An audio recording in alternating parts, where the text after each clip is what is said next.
برادران ملت اسلامیہ، السلام علیکم ورحمۃ اللہ وبرکاتہ۔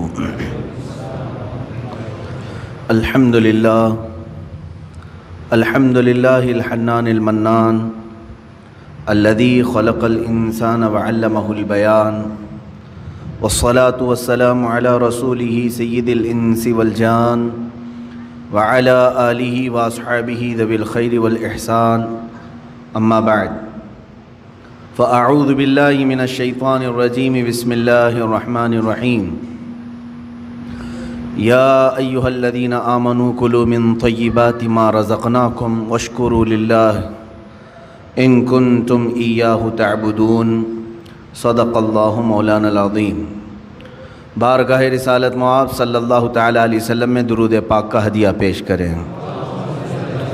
اللہم صلی علی سیدنا و مولانا محمد معدن الجود والکرم وآلہ واصحابہ الکرام وابنہ الکریم وبارک وسلم صلاۃ دائمۃ سرمدا ابدا۔ عزیزان گرامی وقار، بحیثیت مسلمان ہمارے لیے اسلام میں عبادات جتنی اہمیت کی حامل ہیں، نماز، روزے، حج و زکوٰۃ، تو صرف ان ایکٹیویٹیز اور ان اعمال کی ہی اہمیت نہیں، بلکہ ہمیں روزمرہ زندگی جو ہم گزارتے ہیں، ہم کیا کھا رہے ہیں اور کیا پی رہے ہیں، کیا کما رہے ہیں، اس کا بھی اسلام میں بڑا گہرا تعلق ہے۔ یعنی کچھ بھی کھا لو، کچھ بھی پی لو اور آ کر کے مسجد میں نماز پڑھ لو، یہ اسلام نہیں ہے۔ اسلام تمہیں اندر سے بھی پاک دیکھنا چاہتا ہے، باہر سے بھی پاک دیکھنا چاہتا ہے۔ چہرے سجا لیں، کپڑے اچھے پہن لیں، لیکن پیٹ میں حرام رزق ڈال کر کے آئیں، اللہ کی بارگاہ میں اس کا کوئی سجدہ قبول نہیں ہے۔ تو ظاہر کا نام صرف اسلام نہیں ہے، ہمارے باطن کی اصلاح بھی ضروری ہے۔ اسی لیے اسلام میں رزق کی بڑی اہمیت ہے، ہم کیا کھا رہے ہیں، کیا پی رہے ہیں۔ اگر آپ نے رزق کے متعلق سوچ و بچار نہیں کیا تو ہو بہو آپ اس کائنات میں جانوروں کی زندگی گزار رہے ہیں۔ جانوروں کے لیے کوئی ریسٹرکشن نہیں ہے، کوئی حد نہیں ہے، کوئی ممانعت نہیں ہے۔ اگر وہ غلاظت کھا لے تو بھی کوئی اس کو برا نہیں سمجھتا، چارہ کھا لے تو بھی کچھ برا نہیں سمجھتا، سڑا ہوا کھا لے تو بھی کچھ برا نہیں سمجھتا، مرا ہوا کھا لے تو بھی کسی کو کچھ فرق نہیں پڑتا۔ جانوروں کی زندگی میں، کھانے پینے کے معاملات میں ظاہر سی بات ہے کوئی لمٹ ان کے ہاں موجود نہیں ہے۔ انسان ہیں آپ، اشرف المخلوقات ہیں۔ اسی لیے رب تعالیٰ فرماتا ہے یا ایھا الذین آمنوا، اے ایمان والو، کلوا من طیبات ما رزقناکم، ہم نے جو تمہیں رزق دیا ہے ان میں سے پاکیزہ چیزیں کھاؤ، پاکیزہ چیزیں کھاؤ، واشکروا للہ، اور اللہ کا شکر بجا لاؤ۔ اور حدیث پاک رسول کریم صلی اللہ علیہ وسلم فرماتے ہیں اللہ طیب ویحب الطیب، اللہ تعالیٰ پاک ہے اور پاک چیز کو ہی پسند کرتا ہے۔ پاک چیز کو وہ زیادہ پسند فرماتا ہے۔ تو پاک جس طرح سے، اب آپ کو میں مسائل بتاؤں، نماز میں آنے سے پہلے آپ کئی چیزوں پر توجہ دیتے ہیں۔ بدن پاک ہے یا نہیں، سب سے پہلے آپ یہ دیکھتے ہیں کہ کہیں پیشاب پخانہ یا نجاست حقیقی نہ ہوئی ہو، یعنی غسل واجب نہ ہوا ہو، ایسی ساری چیزیں آپ بدن کا دیکھ لیتے ہیں۔ دوسرے نمبر پر آپ جو کپڑے پہنے وہ بھی دیکھتے ہیں کہ کہیں ان کپڑوں پر کوئی نجاست تو نہیں لگی ہے۔ کپڑے بھی پاک ہیں، بدن بھی پاک ہے۔ پھر جہاں نماز پڑھنے کے لیے کھڑے ہیں وہ جگہ دیکھتے ہیں یہ پاک ہے کہ نہیں ہے، کتنی پاکی کا اہتمام ہے۔ ایک نماز، ایک سجدہ ادا کرنے سے پہلے بدن کا غسل سے ہونا، وضو سے ہونا، کپڑوں کا پاک صاف ہونا، اور پھر اس جگہ کا بھی پاک ہونا ضروری ہے۔ یہ شرائط نماز میں سے ہے۔ اگر ان میں سے کوئی ایک چیز بھی ناپاک رہی تو نماز ہوگی نہیں۔ بدن ناپاک تھا یا کپڑے ناپاک تھے یا وہ جگہ ناپاک تھی جہاں نماز پڑھ رہے ہیں، نماز ہوگی نہیں۔ میرے عزیزو، ہم جب ان چیزوں کا اہتمام کرتے ہیں تو یہ تو ظاہری احکام ہوئے جو شریعت نے ہمارے اوپر رکھے ہیں، اور حدیث پاک میں اللہ تعالیٰ کے حبیب صلی اللہ علیہ وسلم فرماتے ہیں ان اللہ لا ينظر الى صورکم بل الى قلوبکم، اللہ تمہاری صورتوں کی طرف نہیں دیکھتا، تمہارے دلوں کی طرف دیکھتا ہے۔ اب تم مسجد میں آ رہے ہو، بدن بھی پاک کر کے آئے، کپڑے بھی پاک کر کے آئے، اور جگہ بھی پاک ہے جہاں نماز پڑھ رہے ہیں، لیکن جسم کے اندر حرام غذا لے کر کے آئے ہیں، ناپاک چیزیں کھا کر کے آئے ہیں، جس چیز کے اللہ نے اور اس کے رسول نے منع فرمایا وہ چیزیں اپنے جسم کے اندر لے کر کے آئے، تو یوں ہی سمجھ لو میرے عزیزوں کہ اندر کی غلاظت سے آپ نے اپنے آپ کو صاف نہیں کیا، باہر صرف صاف ہو گئے۔ اسی وجہ سے نمازوں کا کما حقہ لطف بھی نہیں مل پاتا، عبادتوں کا وہ ذوق بھی نہیں آ پاتا۔ اس کی وجہ کیا ہے؟ اندر سے یہ خرابی موجود ہے، اوپر سے جتنی لیپا پوتی کر لیں۔ اس کی مثال یوں ہی ہے، آپ نے اپنے جیب میں سڑے ہوئے گوشت کے ٹکڑے رکھے ہیں، مردہ رکھا ہوا ہے، ظاہر سی بات ہے ایک مردہ اور یہ سڑے ہوئے گوشت کی بدبو کتنی ہوتی، یا غلاظت اپنی جیب میں رکھے ہوئے ہیں، اوپر سے عطر پر عطر لگا رہے ہیں، عطر پر عطر لگا رہے ہیں۔ جتنا بھی عطر لگاؤ وہ اندر کی غلاظت کی بدبو آ ہی جاتی ہے، اور کبھی ایسا ہوتا ہے کہ اس عطر کا بھی فائدہ نہیں ہوتا، وہ مکس ہو کر کے کوئی اور ہی بو بن جاتی ہے، کوئی اور ہی مہکانے لگ جاتی ہے۔ عزیزان گرامی، ہم اپنے اندر کی غلاظتوں کو رکھ کر کے اگر نماز، روزے، زکوٰۃ یہ ساری چیزیں کرتے رہیں تو ایسی ہی ہے کہ یہ عبادتوں کا کما حق و فائدہ نہیں اٹھا پاتے، نمازوں میں لطف کیوں نہیں مل پاتا، سجدوں میں یہ تڑپ کیوں نہیں آ پاتی، دلوں کی پاکیزگی اور حلال رزق کی جو اہمیت اسلام میں ہے اس کی طرف توجہ نہ دینے کی وجہ سے یہ ساری چیزوں کی خرابی آتی ہے۔ کسی نے کہا تھا آپ تو کہتے ہیں قرآن میں ہے، اللہ نے فرمایا ان الصلاۃ تنہی عن الفحشاء والمنکر، بے شک نماز ہر بے حیائی اور برائی سے روکتی ہے۔ ادھر نماز پڑھ رہا ہے ادھر چپل چوری کر رہا ہے، ادھر نماز پڑھا ادھر فوراً باہر نکلتے ہی اجنبی عورتوں پر نظر ڈال رہا ہے، تو کہاں اس کی نماز نے تو بے حیائی سے اسے روکا ہی نہیں۔ قرآن کہہ رہا ہے نماز بے حیائی سے بچاتی ہے، برائی سے بچاتی ہے۔ ظاہر سی بات ہے آپ کا سوال حق ہے، نماز بے حیائی اور برائیوں سے بچاتی ضرور ہے، اس میں نماز کا قصور نہیں میرے عزیز۔ نماز کو جس انداز سے پڑھنے کا حکم دیا گیا تھا وہ نماز تم نے اگر پڑھ لیا ہوتا، ظاہر بھی پاک ہو باطن بھی پاک ہو، پھر دیکھو تمہیں نماز صرف بے حیائی اور برائیوں سے بچاتی نہیں بلکہ مولا کے قرب تک پہنچاتی ہے، اللہ رب العزت کے قرب تک پہنچاتی ہے۔ صاف سی بات ہے میرے عزیزو، اللہ کے حبیب صلی اللہ تعالیٰ علیہ وسلم کی ایک حدیث پاک میں ذکر کرتا ہوں آج۔ حضور اکرم صلی اللہ تعالیٰ علیہ وسلم ارشاد فرماتے ہیں، اے میرے صحابہ، ان قریب تم دیکھو گے میری امت پر ایک ایسا زمانہ آئے گا کہ لوگ حلال و حرام کی تمیز بھول جائیں گے، جو ہاتھ میں آیا وہ کھا لیں گے، اور یہ وہ زمانہ ہوگا کہ صبح مومن ہوں گے شام میں کافر ہو جائیں گے، رات کو مومن سوئیں گے صبح کافر اٹھیں گے، یصبح مؤمنا ویمسی کافرا۔ یہ وہ زمانہ آ گیا ہے میرے عزیزو، امت کا اکثر حصہ آج حلال و حرام کی تمیز بھول چکا ہے۔ ایک بات میں آپ کو بتاؤں، اللہ تعالیٰ نے قرآن پاک میں جو ہمارے لیے احکام بیان کیے کہ کون سی چیز تمہارے لیے سوٹیبل ہے، مجھے یہ بتاؤ کہ وہ ہمارا خالق ہے یا نہیں؟ اسی نے پیدا کیا ہے ہمیں، اور وہی بہتر جانتا ہے کہ ہمارے جسم کے لیے کون سی غذا سوٹیبل ہے۔ جس نے بنایا وہی بہتر جانتا ہے نا۔ جب اس نے قرآن پاک میں ہمارے لیے فرما دیا کہ تمہارے لیے حلال سوٹیبل ہے، صرف پاکیزہ غذائیں، اور اس نے تو تمہارے لیے اتنا اہتمام فرمایا، تفسیر میں نے پڑھا اللہ رب العزت نے اس اشرف المخلوقات کو اتنی عزت دی ہے کہ زندگی میں اگر سب سے زیادہ ضرورت کسی چیز کی ہوتی ہے تو کھانے پینے کی ہوتی ہے۔ بغیر کھائے پیے کون زندہ رہتا ہے؟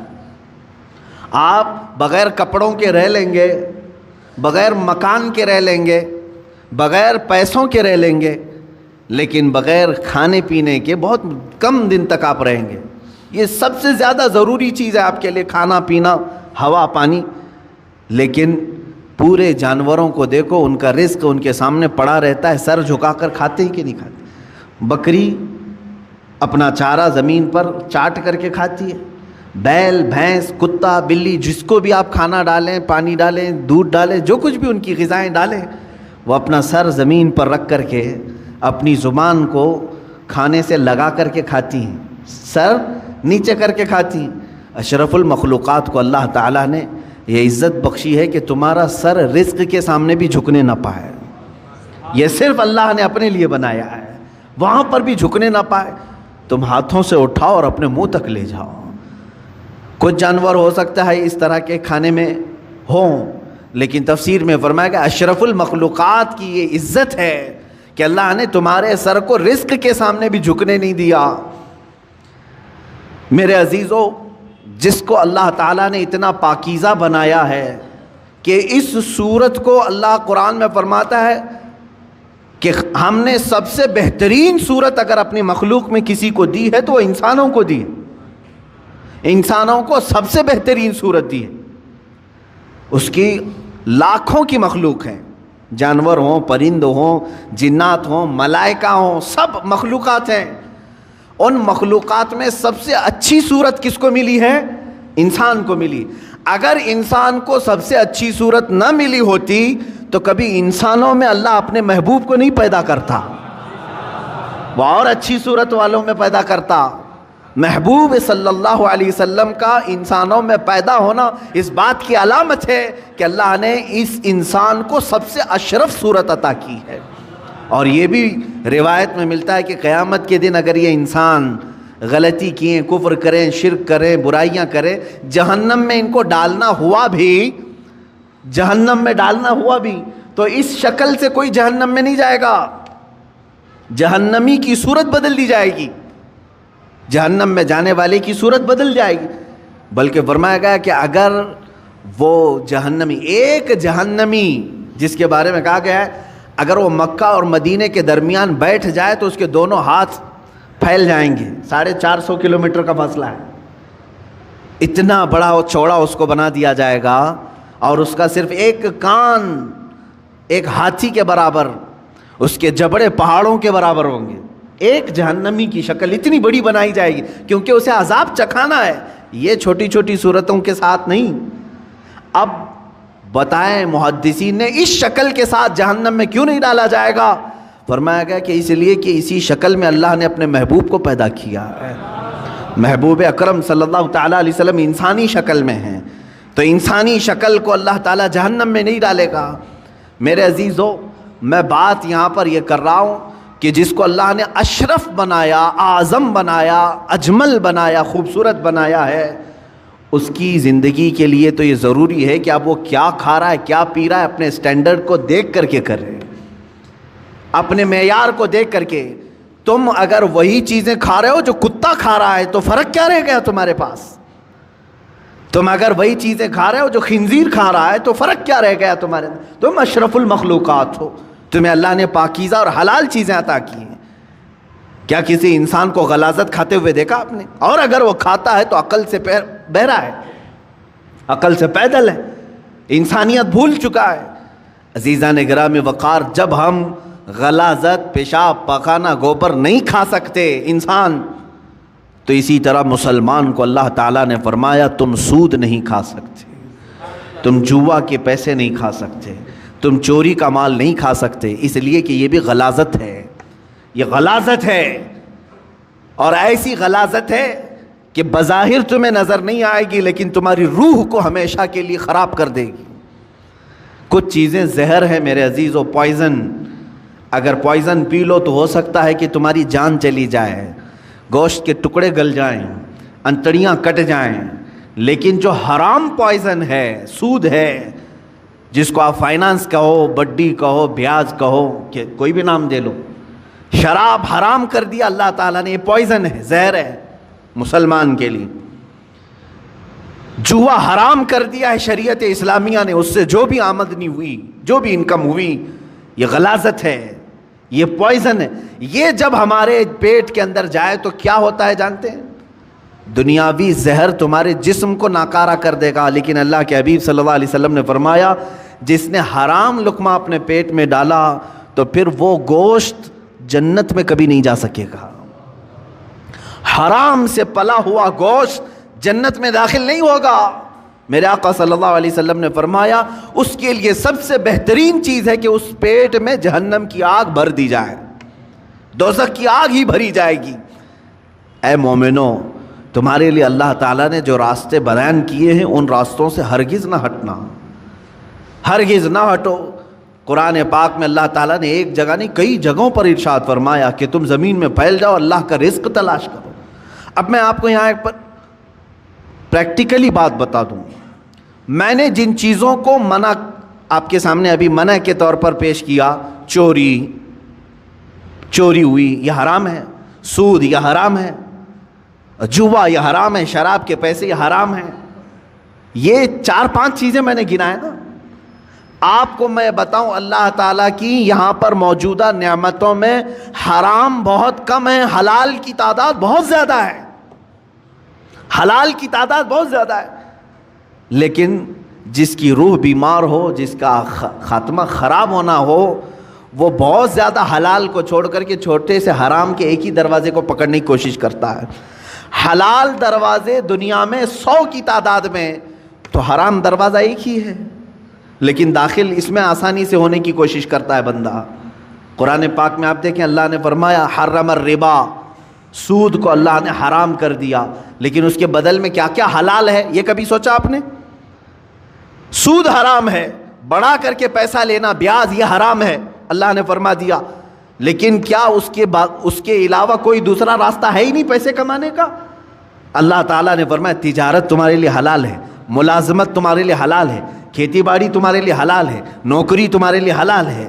تم یہ تمام راستے، ایک سود کو حرام قرار دیا اور کئی راستے حلال کے اللہ نے خود تمہیں بتائے۔ مشارکت ہے، پارٹنرشپ کر لو، مزاربت ہے، نفع میں حصہ داری مقرر کر لو، یہ حلال طریقے بتائیں۔ شراب کو اللہ نے حرام کر دیا تو کیا پوری دنیا کی پینے والی چیزیں سب حرام ہو گئی؟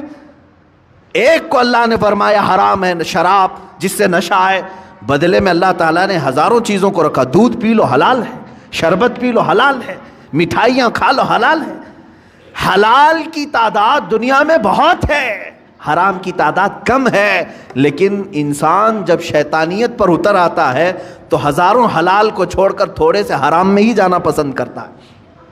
سورہ قیامہ کی آیت ہے، اللہ رب العزت فرماتا بل یرید الانسان لیفجر امامہ، انسان یہ چاہتا ہے کہ اس کے سامنے بے حیائی کی جائے، وہ پسند اسی چیز کو کرتا ہے اکثر۔ تمہیں اللہ تبارک و تعالیٰ نے اگر کسی چیز کو دیکھنے سے منع فرمایا اجنبی عورتوں سے، تو کیا تمہارے لیے کوئی عورت دیکھنا حلال ہی نہیں ہے؟ تمہاری ماں کو دیکھنے پر کعبہ مکرمہ دیکھنے کا ثواب رکھا گیا، تمہاری بہنوں کو دیکھنا تمہارے لیے حلال رکھا گیا ہے، تمہاری بیویوں کو دیکھنا حلال رکھا گیا ہے، بلکہ ثواب بھی رکھا گیا ہے، تمہاری بیٹیوں کو دیکھنا تمہارے لیے حلال رکھا گیا ہے، ثواب بھی رکھا گیا ہے۔ ایک اجنبی خاتون کو دیکھنا حرام اللہ نے فرمایا ہے، تو ایسا نہیں کہ پوری دنیا کی عورتیں تم کو دیکھ نہیں سکتے۔ عزیزان گرامی وقار، حرام کی تعداد کم ہے اور حلال کی تعداد زیادہ ہے، لیکن جس کے اندر جس کا باطن خراب ہو چکا ہو اس کی طبیعت حرام کی طرف ہی مائل ہوتی ہے۔ اللہ کے حبیب صلی اللہ تعالیٰ علیہ وسلم کی ایک حدیث میں سناؤں آپ کو۔ موسیٰ کلیم اللہ علیہ الصلاۃ والتسلیم کوہ طور پر جا رہے تھے، ایک بندے کو آپ نے روتے ہوئے گڑ گڑاتے ہوئے دیکھا، وہ دعا کر رہا تھا، اور کیسے دعا کر رہا تھا، اتنا رو چکا تھا وہ کہ اس کے کپڑے بھیگ چکے تھے آنسوؤں سے، اس کے آنسوؤں سے کپڑے بھیگ چکے تھے، رو رو کر کے زار و قطار وہ دعائیں کر رہا تھا۔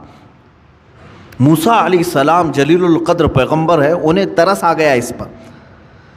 طور پر جانے کے بعد اللہ کی بارگاہ میں انہوں نے اس کی سفارش کی، اے مولا وہ بندہ جو کوہ طور کے نیچے بیٹھا ہے تجھ سے اتنی دیر سے مانگ رہا ہے کہ آنسوؤں سے اس کے کپڑے تر ہو گئے ہیں، اس کی دعا سن لے مولا، اس کی دعا قبول کر لے۔ رب تعالیٰ نے فرمایا اے موسیٰ، مانگتے مانگتے اس کے ہاتھ آسمان کو پہنچ جائیں، روتے روتے وہ مر بھی جائے تو میں اس کی دعا قبول نہیں کروں گا۔ موسیٰ علیہ السلام نے عرض کیا مولا ایسا اس نے کیا کیا؟ رب تعالیٰ فرماتا ہے کہ اس لیے کہ اس کے بدن پر کپڑے حرام ہیں اور پیٹ میں لقمہ حرام ہے، حرام کا لقمہ اس کے پیٹ میں ہے اور حرام کا لباس اس کے جسم پر ہے، میں اس کی دعا کو اس کی موت تک قبول نہیں کروں گا۔ دعائیں نہیں جاتی ہیں، بار اجابت تک نہیں ٹکرائیں گی۔ دعاؤں کے قبول ہونے کی شرائط کبھی آپ نے پوچھا کسی سے جا کر کے؟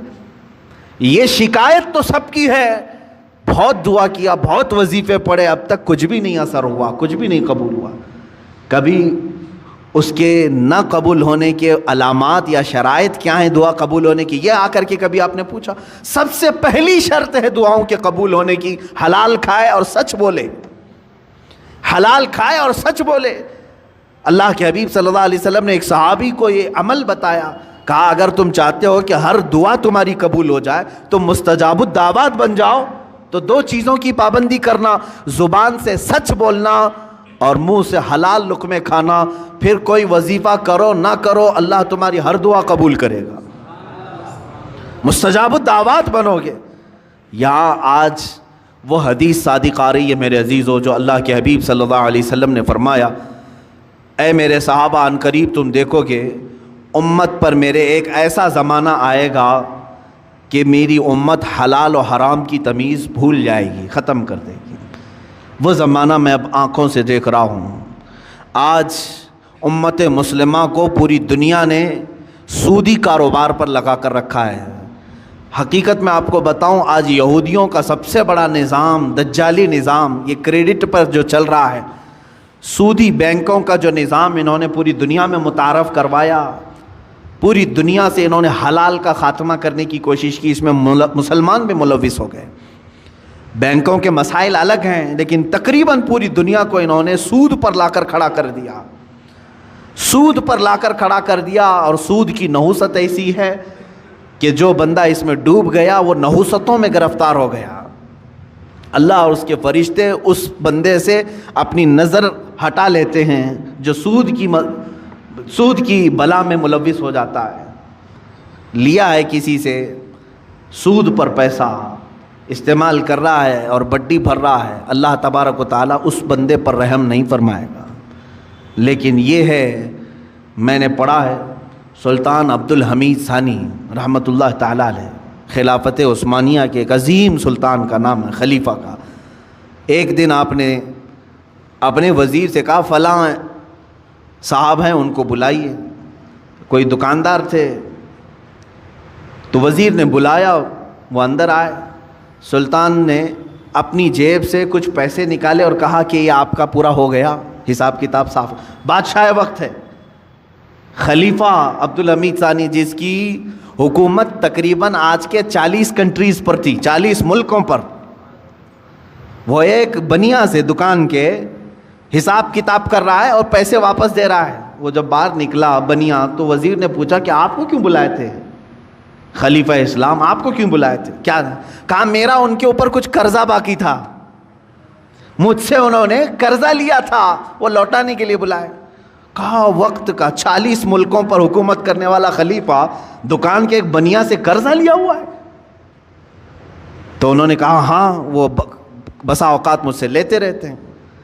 اس کے بعد وہ چلا گیا، اس کی پریشانی بڑھ گئی۔ وزیر نے آ کر کے پوچھا کہ حضور یہ کیا معاملہ ہے؟ وہ سچ کہہ رہا ہے، آپ کو حقیقت میں ایسے چند سکوں کی یا پیسوں کی ضرورت پڑ گئی؟ میرے عزیزوں، سود کے بدلے میں اسلام نے کیا دیا ہے؟ بادشاہ خلیفہ سلطان عبد الحمید ثانی، اللہ ان پر رحم فرمائے، فرماتے ہیں میں نے ایک حدیث پڑھی تھی اللہ کے رسول صلی اللہ تعالیٰ علیہ وسلم کی، کہ بندہ اپنی ضرورتوں کے تحت اگر کسی سے قرض حسن لیتا ہے تو ادا کرنے کی نیت ہو، لیا ہے ادا کرنے کی نیت ہو، تو ادا کرنے کے زمانے میں جتنی دن تک وہ کوشش کرتا رہے گا اللہ کے نزدیک وہ رحم کرنے والا بندہ پایا جائے گا، خصوصی نظر اللہ کی اس پر ہوگی کہ یہ بندہ قرض میں ڈوبا ہوا ہے لیکن دینے کی نیت کیا ہوا ہے۔ میں ہمیشہ اس بنیا سے تھوڑے سے یہ قرض اس لیے لے لیتا ہوں کہ اللہ مجھ پر نظر رکھے، اللہ رب العزت مجھ پر نظر خاص رکھے، کیونکہ اس بندے پر اللہ رحم فرماتا ہے ہاں دینے کی نیت کیا ہو۔ اور حدیث پاک میں یہ بھی ہے کہ قرض لیا ہے دینے کی نیت سے اور وہ کوشش میں لگ گیا دوسرے ہی دن سے مجھے دینا ہے مجھے دینا ہے، فرمایا اللہ تعالیٰ سارے فرشتوں کو اس کی مدد میں لگاتا ہے کہ اس کے لیے راستے کھول دو، کہیں سے بھی آ جائے اس لیے کہ اس کا بوجھ اتر جائے۔ اس سے قبل بھی میں نے شاید بتایا ہو اس بات کو. اور جس کی نہ دینے کی نیت ہو, پیسہ لیا ہڑپ گیا, اس کے لیا کھا گیا, قرض ادا کرنے کی نیت نہیں, اس کے لیے بھی سن لو. فرمایا گیا کہ اگر دینے کی نیت نہ ہو تو اللہ تعالیٰ اس پر دروازے بند کرتا ہے. محتاجی پر محتاجی, محتاجی پر محتاجی آئے گی. یہ کبھی نہ سمجھنا کہ اس قرضے کے بعد سب چکتا ہو جائے گا. ان قریب تم دوسرا اس سے بڑا قرضہ کسی اور سے لوگے, اس کے بعد تیسرا کسی اور سے لوگے. اس نحوست میں تمہاری موت آ جائے گی, تمہاری محتاجی نہیں جائے گی. ایک قرض اگر چکانے کی نیت نہ ہو, 100 قرضوں کا بوجھ تمہارے اوپر آ جائے گا, ذلیل ہو کر کے مریں گے دنیا سے. قرض ادا کرنے کی اگر نیت نہ ہو تو اس کے لیے وعید ہے. بہرحال میرے عزیزو, میں رزق حلال کی بات کر رہا ہوں. مسلمان اگر حرام کی طرف جاتا ہے تو یہ اسے زیب نہیں دیتا. جو اللہ اور اس کے رسول صلی اللہ تعالیٰ علیہ وسلم کو دل و جان سے مانتا ہو, اللہ کی بارگاہ میں سجدہ ریز ہوتا ہو اور اللہ کی حمد و ثنا بیان کرتا ہو اپنی زبان سے, اس زبان کو ہرگز یہ زیب نہیں دیتا کہ وہ اپنی زبان سے حرام لقمے اپنے پیٹ میں اتارے, حرام لقمے پیٹ میں اتارے. حضرت عبداللہ بن مبارک رحمۃ اللہ تعالیٰ علیہ فرماتے ہیں کہ نہیں, ان کا ایک واقعہ یوں بیان کیا گیا, جب آپ کا انتقال ہو گیا تو کسی نے آپ کو خواب میں دیکھا, پوچھا اے ابن مبارک اللہ تعالیٰ نے آپ کے ساتھ کیا معاملہ فرمایا؟ فرماتے میں تو بخشا گیا ہوں, لیکن میرے گھر کے سامنے ایک لوہار رہتا تھا, لوہے کا کام کرنے والا, اللہ نے میرے سے زیادہ اسے بلند مرتبہ عطا کیا ہے, مقام اس کا بلند ہو گیا ہے. تو لوگ جنہوں نے خواب میں دیکھا علماء سے کہا کہ ایسے ایسے ہم نے خواب دیکھا, کہا کہ وہ لوہار ہے کہ حقیقت میں؟ کہا ہاں ہے.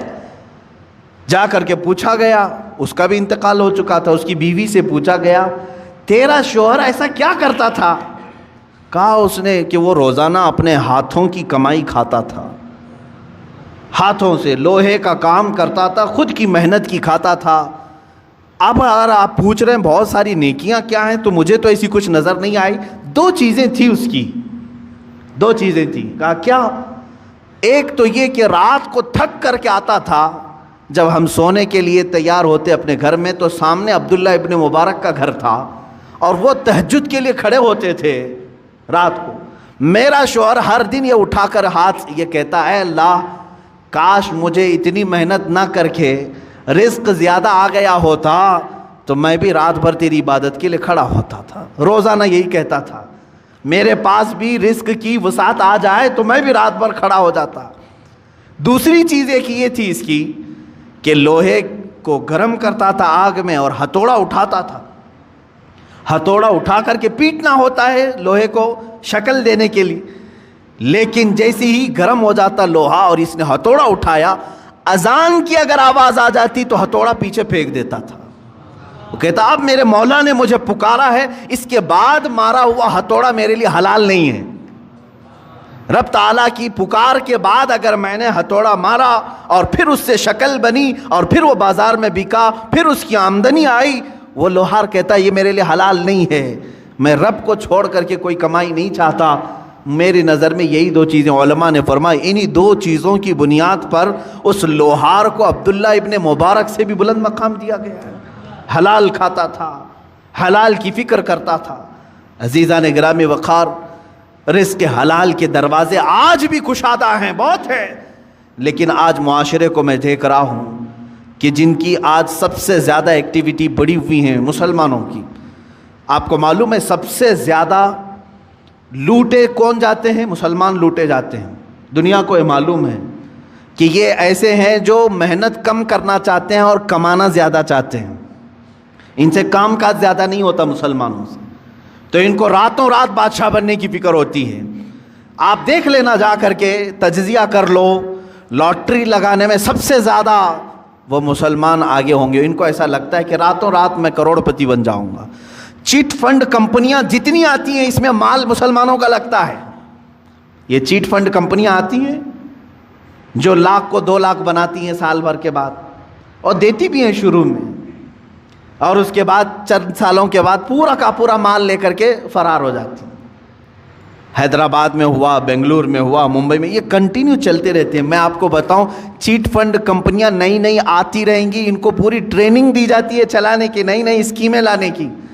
اور جو ڈسے ہوئے ہیں مسلمان، اب بھی اگر نئی کمپنی آئے تو پھر جا کے بھریں گے، پھر بھریں گے. کیوں؟ حلال کھانے کی جب فکر نہ ہو، محنت کرنے کی جب عادت نہ ہو، تو شیطان اسی طرح سے ان کے ذہن کو ورغلاتا ہے اور راتوں رات اپنے پورے پیسے لگا کر کے ڈبل چاہتے ہیں. یہی تو سود ہے، یہی تو بیاج ہے جو حرام کھانے کی فکر ہے. اور آج کرکٹ کی دنیا میں جو پیسے لگائے جا رہے ہیں، اور جان بوجھ کر کے اس زمانے میں مسلمانوں کو، نوجوانوں کو اس میں مبتلا کیا گیا ہے کہ تمہارا مال ختم ہو جائے. حیرت کی بات ہے کہ پہلے شرم محسوس کرتے تھے لوگ بیاج کہنے کو، سود کہنے کو، گیمبلنگ کہنے کو، جوا کہنے کو. کرکٹ کے نام پر دنیا تمہیں جوئے میں ملوث کر رہی ہے اور تم خوشی سے کھیلے جا رہے ہو. یاد رکھو، جس نے جوئے کو دیکھا، جوا بازی کیا نہیں، کھیلا نہیں، دیکھتا رہا، اللہ رب العزت کا عذاب اسے گرفتار کرے گا. سب سے بڑا عذاب اللہ کا یہ ہے کہ موت سے پہلے ایمان چھین لیا جائے. خطرناک عذاب ہے اللہ کا. جوا اللہ رب العزت کی بارگاہ میں ہرگز پسند نہیں. انما الخمر والمیسر والانصاب رجس من عمل الشیطان. اللہ فرماتا ہے شیطان کی غلاظتوں میں سے ہے یہ جوا، شیطان کی غلاظتوں میں سے، شیطان کے پخانوں میں سے ہے یہ. اتنی غلیظ چیز ہے جس کو آج فخر کے ساتھ کر رہے ہیں. بیٹنگ لگانا، بکنگ کرنا، اور آج کرکٹ کے نام، آئی پی ایل کے نام پر. اب یہ دیکھیں، پہلے تو گورنمنٹ میں بھی اس طرح کا جرم سمجھا جاتا تھا نا. بیٹنگ کرنا اور پیسے لگانا، میچ فکسنگ کرنا، یہ سب جرم سمجھا جاتا تھا. بلکہ آج تو یہ ہے کہ اسی نام پر یہ کھیل چل رہے ہیں، اسی نام پر. مجھے ہمارے ایک بچے نے کہا کہ اب تو ایپ بنا دیا گیا ہے، ایپلیکیشن، کہ کہیں ادھر ادھر ایجنٹوں کو پیسے دینے کی ضرورت نہیں. ایپلیکیشن بن کر کے آیا ہے، اسی میں آپ پیسے ڈال دو اور میچ میں جتنے پیسے لگانا ہے لگاؤ. شروع میں جو لگاتا ہے اسے لگ کر کے بھی آ جاتے ہیں اور یہ خوش ہو جاتا ہے نوجوان. میں نے 500 لگایا تھا، 1000 آ گئے میرے پاس. اللہ کی پناہ میرے عزیزو، تمہارا ایمان غارت ہو جائے گا، ختم ہو جائے گا. یہ میچ فکسنگ کے معاملات، بکنگ، بیٹنگ، یہ پورا کا پورا جوا کھیل رہے ہیں بچے ہمارے. سنو حدیث پاک، میرے آقا صلی اللہ تعالیٰ علیہ وسلم نے فرمایا، جو سود کھایا یا جوا کھیلا، توجہ، جوا کھیلا. میں خالی کرکٹ کی بات نہیں کر رہا ہوں. ہمارے بچے اپنی فٹنس کے لیے بہت سارے کھیل کھیلتے ہیں، میں نے کبھی ان کو نہیں روکا. آپ ورزش کی نیت سے بہت ساری چیزیں، لیکن وہی پیسہ لگا کر کے کھیلا، جوا ہو گیا. جوا ہو گیا، پورا کا پورا جوا ہے، گیمبلنگ ہے. حدیث پاک میں ہے جو جوا کھیل کر کے آیا، سود کا لقمہ کھا کر کے، اگر وہ مسجد میں آ بھی گیا اور وضو کیا، میرے آقا فرماتے ہیں اس نے خنزیر کے خون سے اپنے ہاتھ اور پیروں کو دھویا ہے.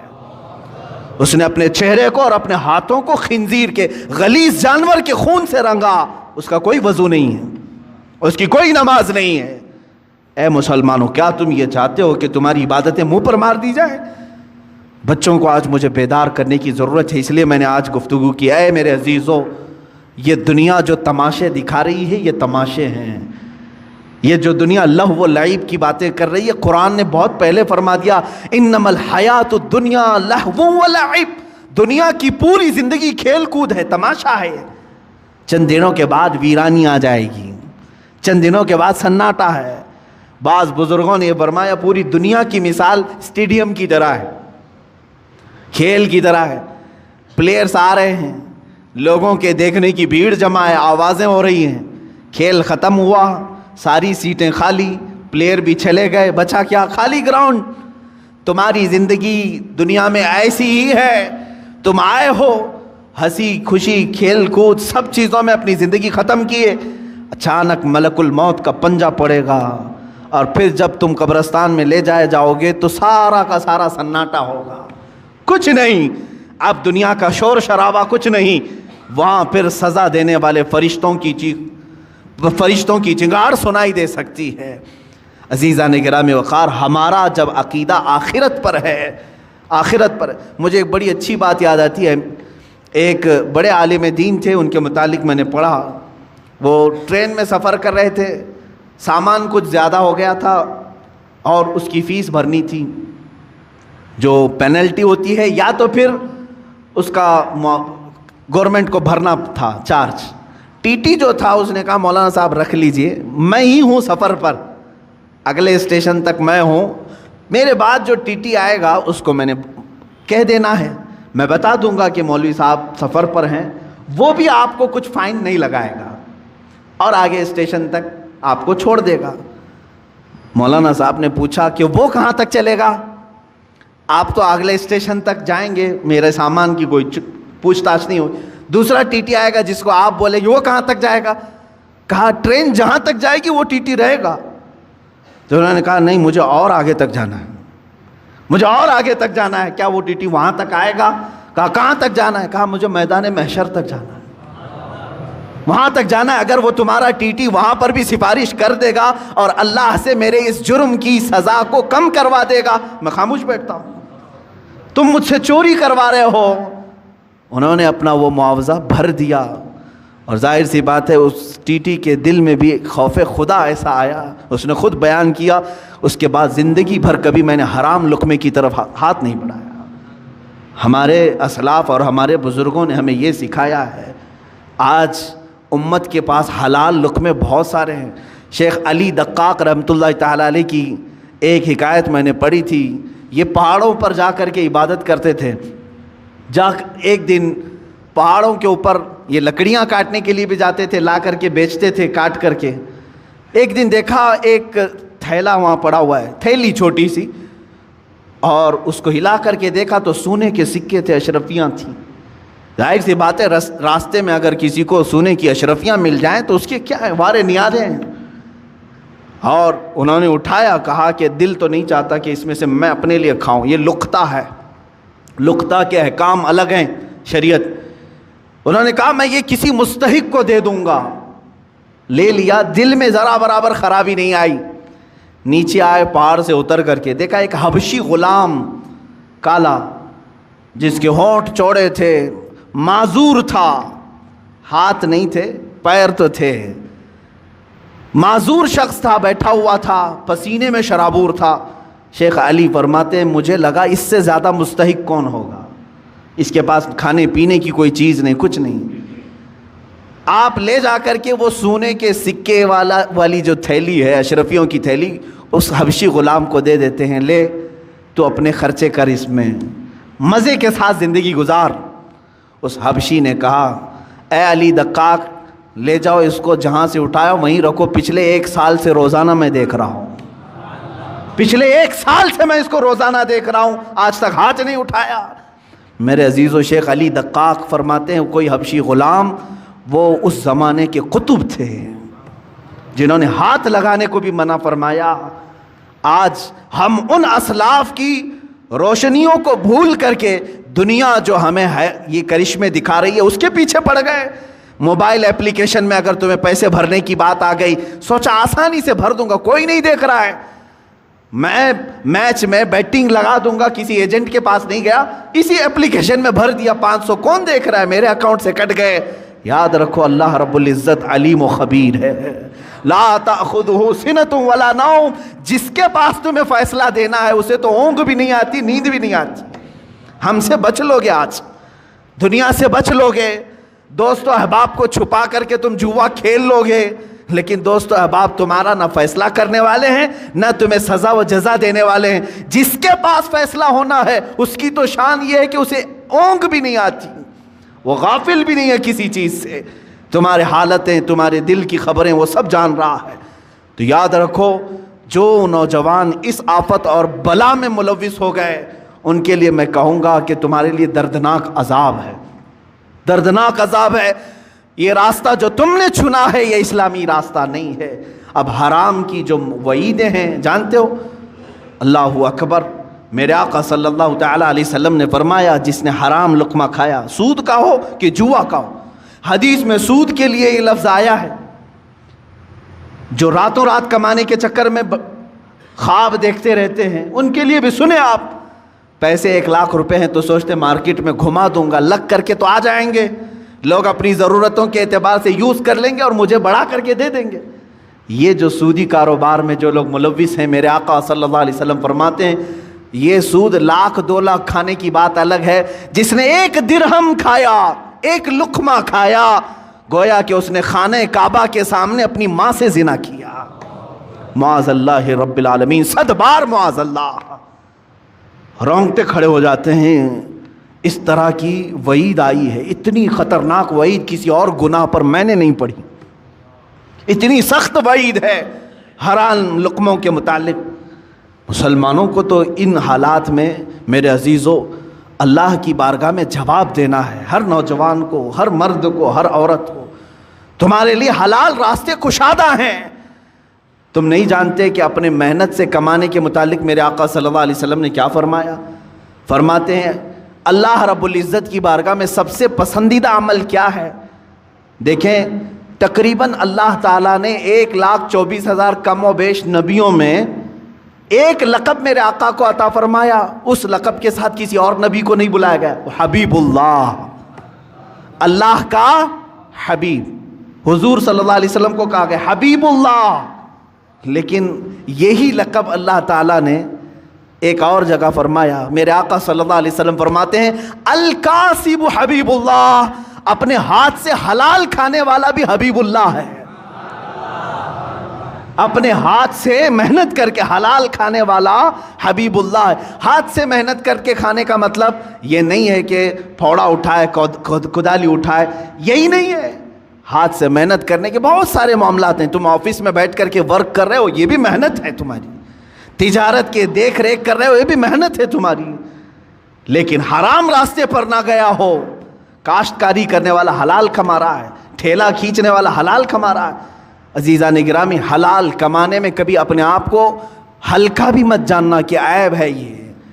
قلیوبی میں نے ایک حکایت پڑھی، اللہ اللہ، میرے آقا صلی اللہ تعالیٰ علیہ وسلم کے متعلق۔ اے نوجوانوں، تم راتوں رات بیٹھ کر کے پیسے لگا کر کے اپنے گھر میں حرام کے لیے دروازے کھول رہے ہو۔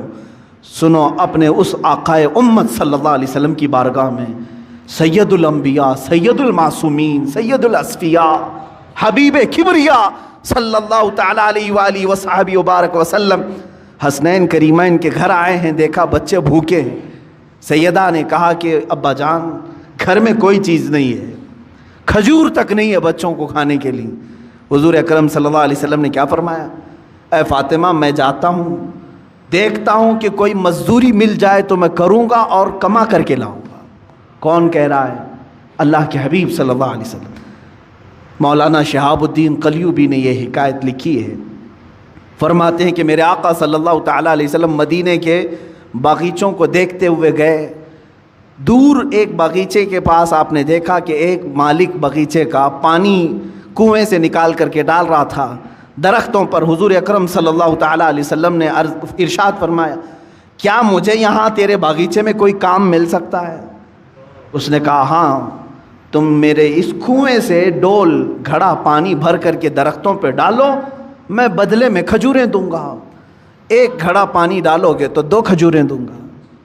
اللہ کے حبیب صلی اللہ تعالیٰ علیہ وسلم نے رسی لی، اس گھڑے کو باندھا، ڈول کو باندھا اور پانی کھینچنا شروع فرمایا، اور اپنے ہاتھوں سے اٹھایا اور درخت پر ڈالا، درخت کو سینچا، 2 3 4 درختوں کو سینچا، چوتھی یا تیسری مرتبہ رسی ٹوٹ گئی اور گھڑا ڈول کنویں میں گر گیا۔ یہ اللہ کے حبیب صلی اللہ تعالیٰ علیہ وسلم کی بات کر رہا ہوں۔ میرے عزیز بچوں، نوجوانوں، جب تمہارے ہاتھ میں حرام کاریاں شیطان دے دے تو میرے نبی کو یاد کر لینا اس دن۔ میں آج کیا کر رہا ہوں؟ مدینے کے تاجدار صلی اللہ تعالیٰ علیہ وسلم اپنے ہاتھ سے رسی کھینچ کر کے، ان کو تو اللہ جنت کے دسترخوان اتارتا تھا، لیکن اپنی امت کے لیے میرے آقا نے یہ درس دیا۔ رسی ٹوٹ گئی، گھڑا اندر گر گیا، باغیچے کا مالک نہیں جانتا تھا، آیا اس نے ہاتھ اٹھا دیا، مزدوروں کے ساتھ جس طرح کیا جاتا ہے۔ اللہ کے حبیب صلی اللہ تعالیٰ علیہ وسلم نے جواب نہیں دیا، میرے آقا صلی اللہ تعالیٰ علیہ وسلم نے جواب نہیں دیا، اس لیے کہ میں مزدوری کر رہا ہوں یا کام کر رہا ہوں۔ آپ نے گھڑے کو نکالا، پھر رسی کو باندھ کر کے اس کو دے دیا۔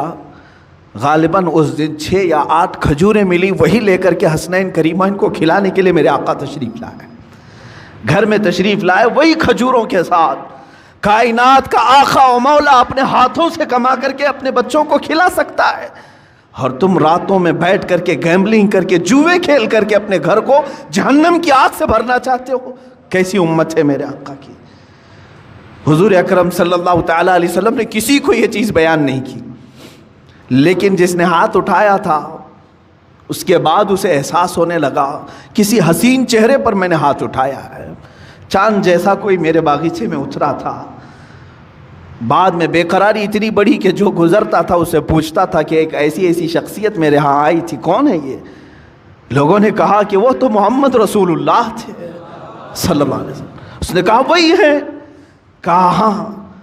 اس نے ندامت اور شرمندگی کی وجہ سے تلوار اٹھائی اور اپنا ہاتھ کاٹ دیا۔ کہا مجھے اس ہاتھ کی ضرورت تھی، میں نے ہاتھ اٹھا دیا۔ اسی حالت میں وہ مسجد نبوی آیا، اللہ کے حبیب صلی اللہ تعالیٰ علیہ وسلم کے پاس شام کے وقت آیا، زار و قطار رونے لگا، مجھ سے گستاخی ہو گئی، میں نہیں جانتا تھا، اور میں نے کبھی یہ نہیں سوچا تھا کہ اللہ کا رسول باغیچے میں میرے آ کر کے ڈول سے پانی سینچے گا، پانی نکال کر کے درختوں پر ڈالے گا۔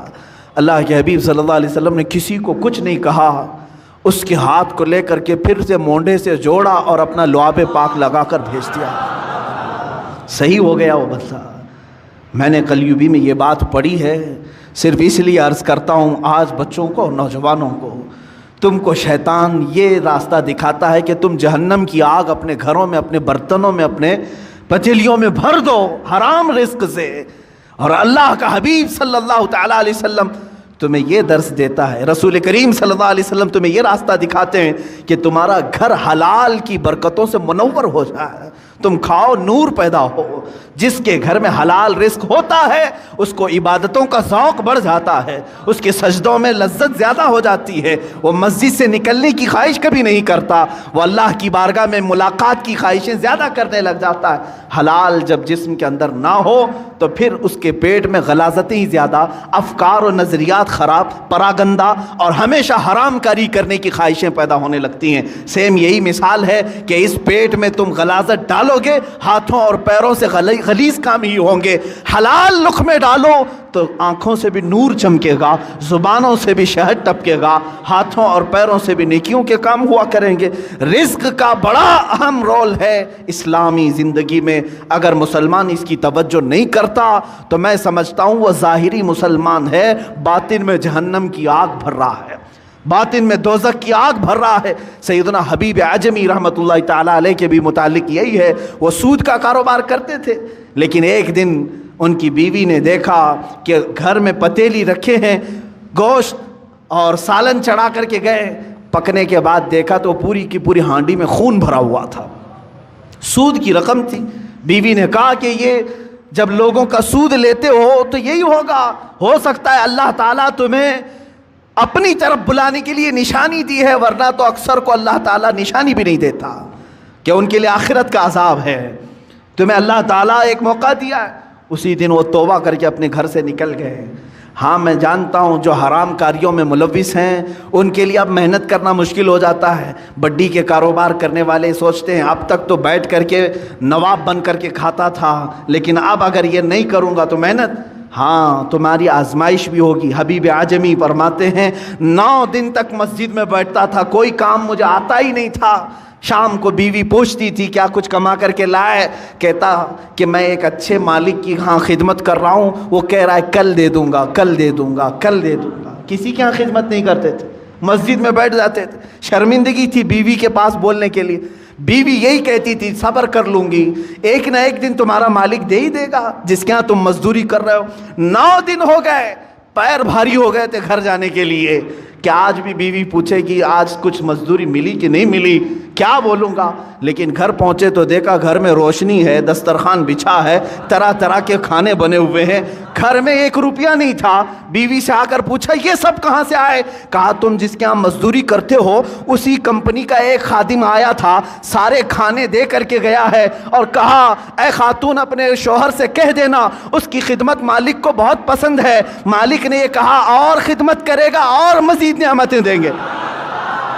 حبیب اعظمی چیخ پڑتے ہیں، کہتے ہیں میں جس کے ہاں خدمت کر رہا ہوں وہ کوئی نہیں جانتا، میری بیوی بھی نہیں جانتی۔ اسی دن اپنے گھر سے نکل گئے اور فنا فی اللہ کا مقام حاصل کیا۔ حضرت حبیب اعظمی رحمۃ اللہ تعالی علیہ بغداد کے ان مشہور اولیاء کاملین میں شامل ہوئے جن کی بارگاہ میں حضرت فضیل بن عیاض بلکہ سرکار بغداد غوث اعظم عبد القادر جیلانی رضی اللہ تعالیٰ عنہ بھی ادب سے نام لیا کرتے تھے۔ جب تم حرام کو چھوڑو گے اللہ تعالیٰ حلال ہزار دروازے کشادہ بھی کرے گا، کھولے گا تمہارے لیے۔ عزیزان گرامی، میں یہی آخری میسج دینا چاہوں گا، جو بھی مجھے سن رہے ہیں، اے نوجوانوں توبہ کرو، سچی توبہ کرو۔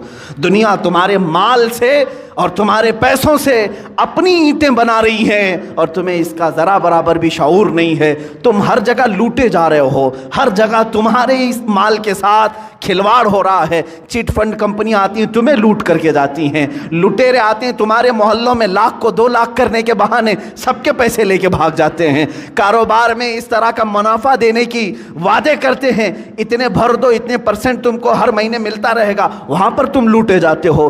میچ کوئی اور کھیل رہا ہے، پیسے تمہارے جا رہے ہیں، کوئی اور کھیل رہا ہے، پیسے تمہارے جا رہے ہیں۔ یہ سب کیا ہے؟ تمہارے حلال کمائی کو دنیا نگل جانا چاہتی ہے۔ یاد رکھو اللہ رب العزت کی بارگاہ میں ہر چیز کا حساب ہوگا۔